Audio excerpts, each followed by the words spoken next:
I put a video on YouTube recently of me weaving on my 8-shaft table loom, and it attracted a lot of interest, so I thought some of you would like to know a little bit more about this type of loom.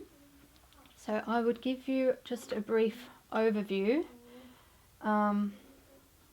of how it works. So usually I use a boat shuttle with this one, though not always. It does come with a really large stick shuttle.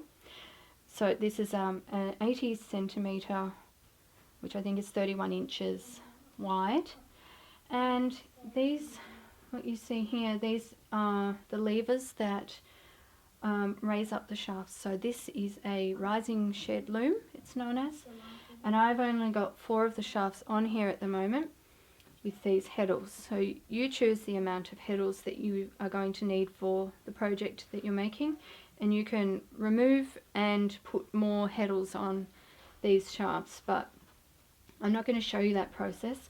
But I will show you this, how this works. So this is shaft 1. You see it rises when I press that down. Shaft 2, shaft 3, shaft 4, and of course if I was using all 8 shafts I could keep going, but the shafts are not on there. So for example, if I was weaving a pattern, the sequence might be 1 and 4,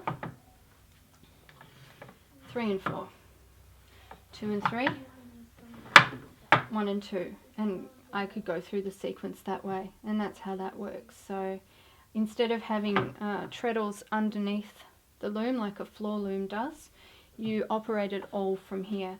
That means that once you've passed the shuttle through, you actually have to put the shuttle down, because you need your hands to change these sheds, and you need one hand to beat as well. So speaking of beating, this is the beater. This is known as an overhead beater. Obviously it comes out overhead.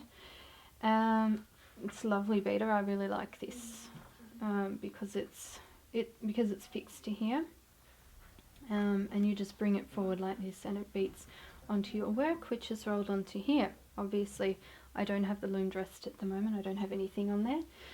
And this is the front beam.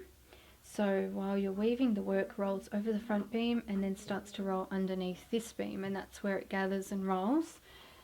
And behind we have the back beam, and that's where you put your warp onto. Bring your warp through here, and then you can start threading first the heddles. You remove the reed to thread the heddles, and then you put the reed back on and thread the reed as well. Then you can tie on to the front. So yes, that's a very brief overview, but if you have any specific questions, I'm more than happy to answer them. Just ask me in the comments section.